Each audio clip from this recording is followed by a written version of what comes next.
Are you over Seth. the age of 18? Can you hear us? Yeah, I'm old enough. Okay, cool. Can you hear me? What Yes, should yes. we Is call it you? Seth? Seth. Seth is Seth? good. Wonderful. All right, Thank Seth. you for coming in. Thank you for being patient. Yeah, it's no problem. Seth, I've yeah, been go ahead. And so, are you a believer? yes, Okay, great. And yes. who or what God do you believe in? I believe in the Christian God. I believe Jesus Christ is God, the embodiment of the Word of God. Divine moral law, Spirit, the Holy Spirit, all that. Okay. It's a little bit different than most Christian denominations you'll get or find because I do my put most effort into removing the idea of magic from the scripture as I read it and interpret it. Like Thomas it's specific. Jefferson style. Makes a lot of sense. I Like, let's take the fantastical out and figure out what we can like build on, like realistically, right? Yeah, it's a whole thing about. Have you heard of Spinoza's God? mm, I've heard about it, but I don't know the definition. So please, tell us in the audience, unless you know, like Mm-mm. what do you like? Tell us what we should know about Spinoza's God. I've heard of it. I just don't know much about it. It's basically almost a form of panpsychism where everything is God. Like as a total sum of that's it's very natural. You're not going to Sure, be sure, sure. seeing So, things like, that kind of don't make everything sense around you, because everything you can sense and feel and experience. yeah, like whenever God performs a miracle, it's not going to look like magic. It's going to make sense. Like the rainbow, Okay. we have a natural explanation for it now. The uh this miracles that Jesus performed, right? I believe that a lot of it is meant to be in a sort of Schrodinger's cat type situation where it's meant to point towards the life that Jesus lived. The most important miracle was he set the objective moral standard. He demonstrated for us how to live best. And the other miracles are just to transmit the message, right? They're tangential to the point. So in this scenario, do we know like what of the biblical narrative was true and what was not true? Yeah, the Bible does a pretty good job of standardizing how it's written well enough that we should be able to discern what is true from what feels good. And what I do is I try to be very skeptical of whenever a vision is involved in unfulfilled prophecy. And that helps a lot, really. Like a lot of revelations, it stops, the whole Bible makes more sense when you keep it in a real frame. And it makes it easier to pick out the stuff that is obviously like, okay, well, that's more useful for institutions than it is guiding an individual. So in that context, and I can definitely understand the frame that you're positioning this, do you get whiplash between the Old Testament and New Testament in terms of the Yahweh of the Old Testament being the Father and the Yahweh of the New Testament being the Son? Yeah. So, um, it's crazy. The Bible starts off with an origin theory, right? And morality isn't mentioned until the second paragraph. That's still really early, but it's given us the beats for how it's supposed to be read, right? And this first stuff, it matches up with scientific cosmology beat for beat. It's got the mechanism and sequence exactly. In the beginning, we do have a space time origin. It's called the initial singularity. And in the beginning, God, right? We have the grand unified theory, which is about the unification of the four fundamental forces, which is where we get the whole idea of Spinoza's God, that the natural law is emergent from this one force that can't be described within any singular domain of science, by definition, supernatural. So, in the beginning, God said baryonic acoustic oscillations is the phase that mass energy had to be in, or that light had to transmit through the mass energy because there was not enough space for there to be light.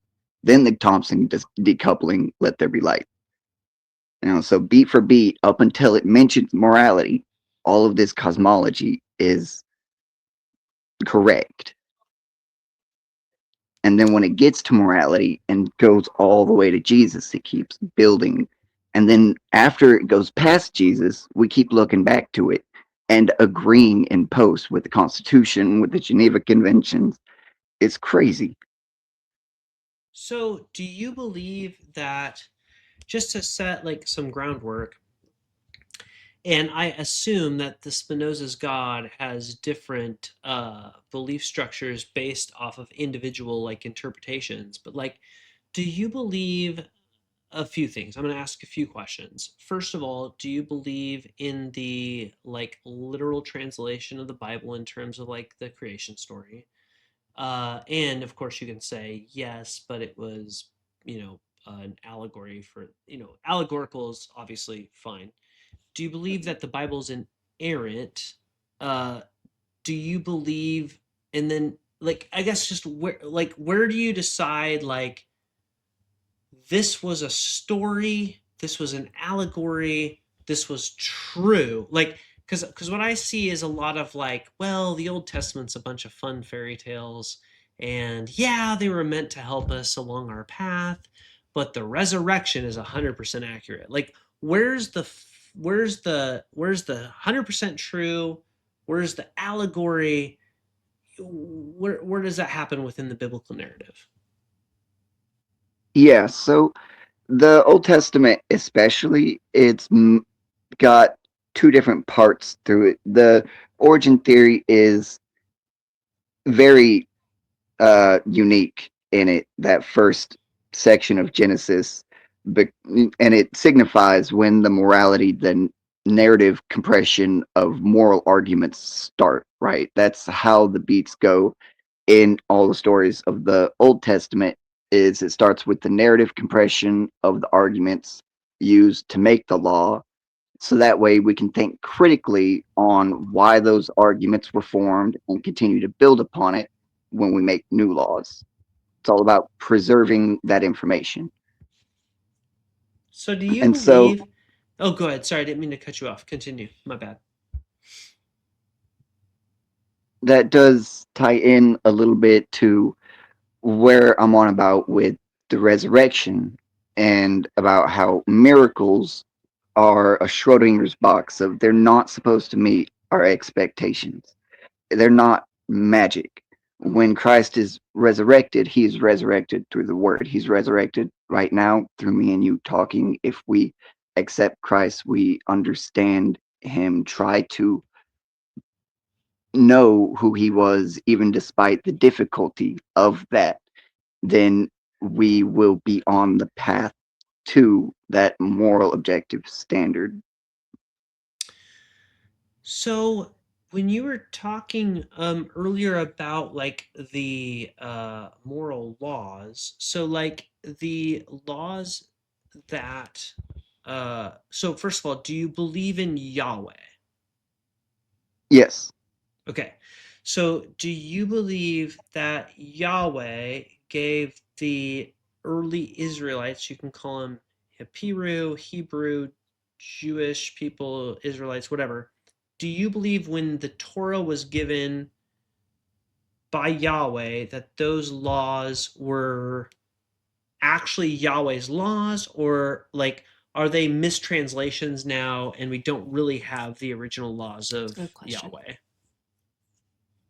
So, for the most of it, unless it's coming directly from a prophet, these laws have been argued over, derived, right? We found the goodness in the world, and that's how we know what Yahweh is. Yahweh is good, and we looked for it, found it, and now we're building this description of the moral absolute that is Yahweh from our limited knowledge.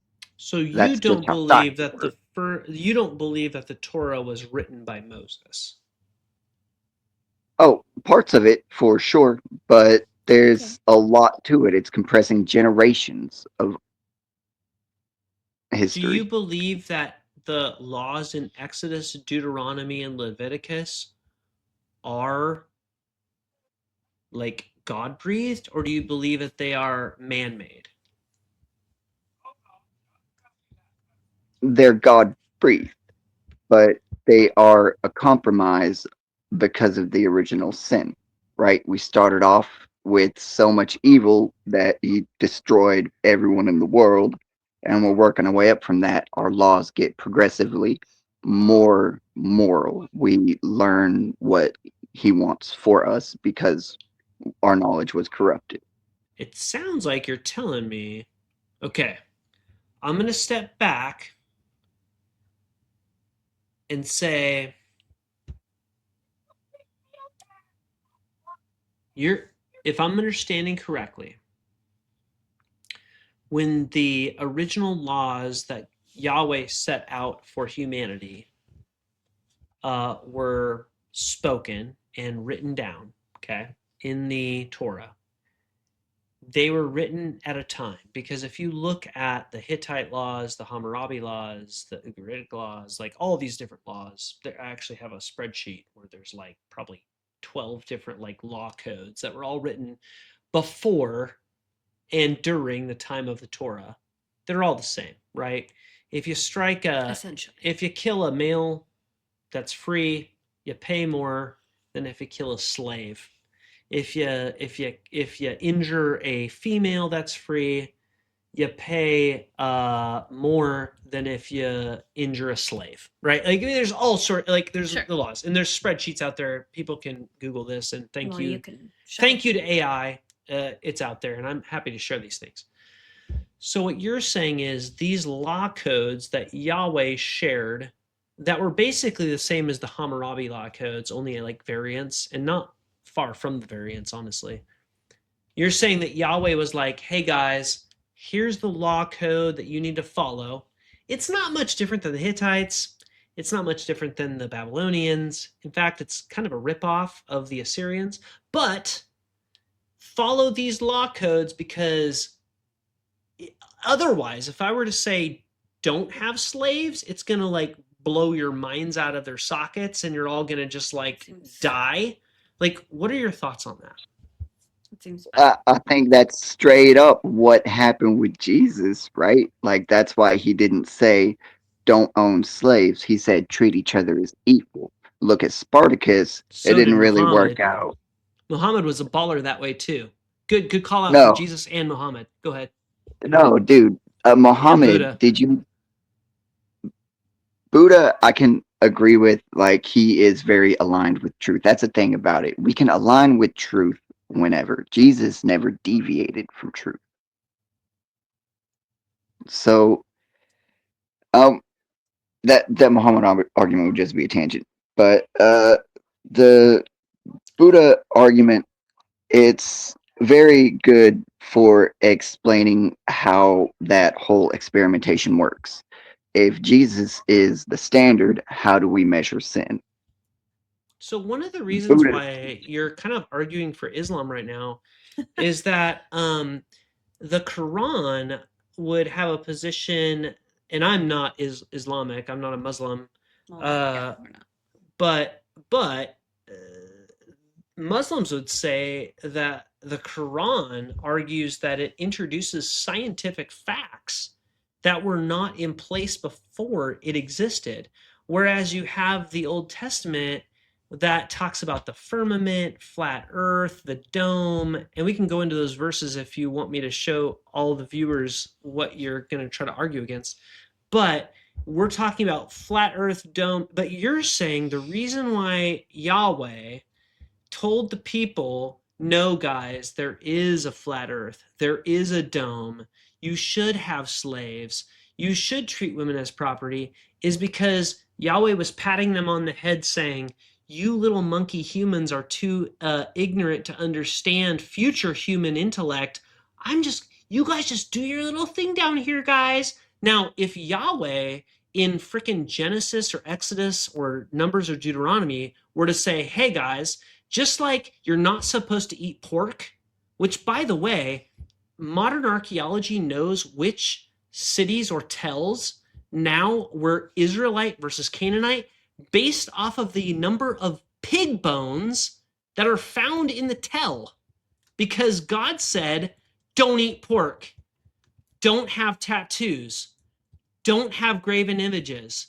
He could have said, don't have human as property. But what you're arguing for is saying that because these dumb monkey humans were like too far below intellect, that Yahweh had to like pat them on the head and say, no, you're not there yet. Go ahead and have slaves. Follow the Hittite laws. Follow the Hammurabi laws. What are you talking about? It was a bit more strict than you're framing it. The flat Earth stuff is not expressed in the Bible. They're Okay, let's colloquialism. pull up some They're verses. Yeah. colloquialism for the Continue. cardinal Go ahead. directions No, and go ahead. Go moral ahead. pillars. Hold They're on. colloquialism for the cardinal directions and moral pillars. It talks about the roundness of the earth, which there is a translation which can use it as a disc, but that same word means sphere in Hebrew or Greek, whichever one it is. I forget. It's in the Old Testament, it's Hebrew because Greek wasn't invented until 332 BC in the Hellenistic period of that time period. But go ahead, continue. There's different sources for it. Like they use the firmament argument, they use the pillars of the earth argument, and they Well, use there's the definitely a firmament. four corners argument. Yeah, but the firmament could be like any fucking four things. Like there is a halo that when you see the horizon at the right angle, same friggin' So you think it rainbow wasn't math.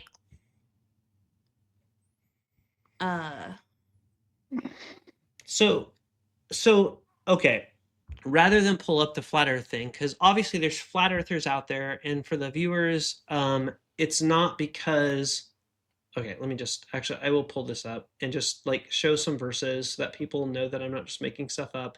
There's a reason why flat earthers are a thing right now, and it's because they believe let's see, how do I edit?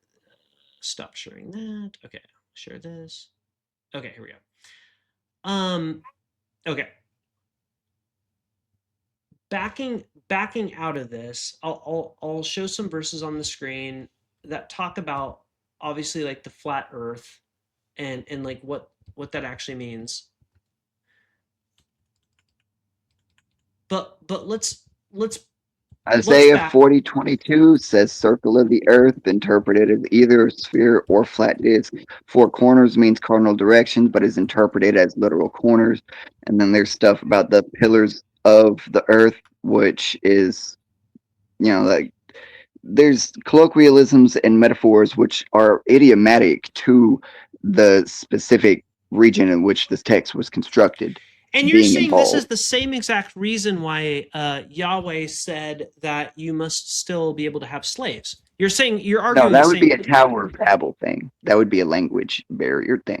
The But reason for the moral evolution, the evolution of law, is basically just that the world is unforgiving and we just don't know. It's why we are forgiven for not knowing. Now that we do have more knowledge, we don't have an excuse and we are held accountable.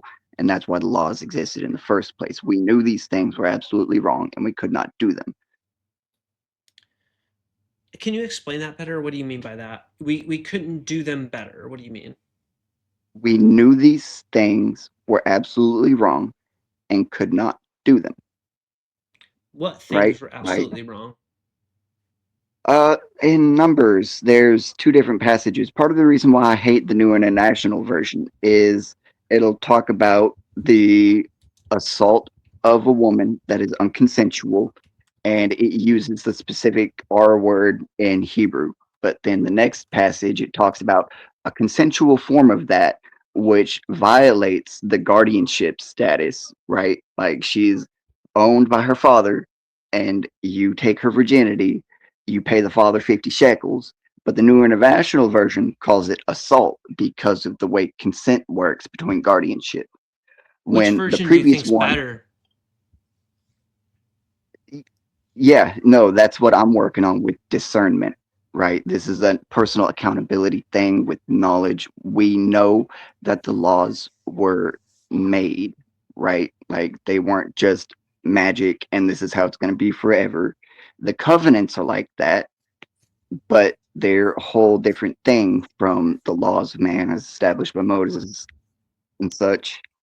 Because Moses, when he talks to God, he's listening to the people, right? Like that's just intrinsic one and the same. It's a compression. The exodus of the Hebrews, that is a compression that didn't all happen overnight. There were generations of people being exiled, being enslaved, like Egypt, North Egypt enslaved South Egypt. It wasn't just the Hebrews, and they all were at some point to form these nomadic tribes, either exiled or escaped or stuff like that. And so the Bible is really information dense once you break past that So do you surface believe reading. that there was a mass exodus, or do you believe that there was like waves of exodus? And do you believe in the parting of the Red Sea? It was probably both, and the parting of the How? Red Sea, prob there was people leaking out, and then the pressures built until there was a more massive shift, So you think and that there was then like people leaking out, and then eventually there yeah, was like a mass shift. leaving. Did Moses have anything to do with any of They this? were leaving Egypt, probably. How do It you know whether or not Moses. that's true? So you seem a I little don't. That's the wishy-washy. thing. I'm working. Yeah, that's the whole thing. Like Schrodinger's box of miracles. So the Old The big Testament's point is, true mostly or not true maybe, like on a scale. Okay, let me just ask for the audience. And please be honest, because at this point you've said enough that I think people can probably gauge their own assessment and not judge. So for example, I believe that the Old Testament is maybe like, and actually just, I've never actually asked myself this question. I think that historically, the Old Testament is probably 20% true in terms of what, like, of the narratives and the stories. And I'm just throwing that out there. I'm going to do a better assessment tomorrow. But if you were to say on a scale of 1 to 100 in terms of the Old Testament stories, in terms of what really happened, not what we're supposed to learn from the stories, but what really happened, what would you say on a scale of 1 to 100 is true about the Old Testament?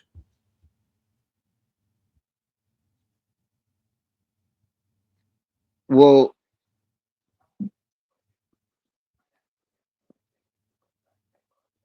what do you mean by that? So I It's mean, like, what do you like, mean let's by is say it I true? so Like, I as in, so if you read it, you will know let history? let me tell you. Okay, so I don't believe that Moses created a 10 plague scenario with God. I believe that there was a remembered tradition of the Israelites when Egypt ruled all of Canaan from about 1600 BC to 1100 BC before the Sea Peoples invaded in 1177.